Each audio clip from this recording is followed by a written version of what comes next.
Pemirsa, mungkin kalian teman-teman banyak yang belum tahu gimana cara buka pintu yang terkunci dari dalam. Seperti ini, kunci kamar mandi ini. Ini kuncinya hilang dan dia terkunci dari dalam seperti ini. Ini nggak bisa dibuka, ya. Jangan buru-buru dirusak dulu, guys, karena ada cara.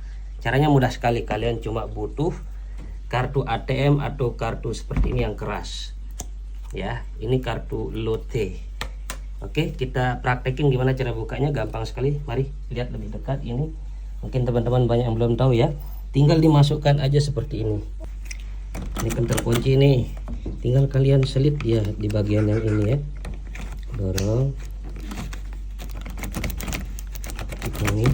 Nah, kebuka dia. Tinggal kalian putar dalam. Nah. Buka deh. Semoga bermanfaat.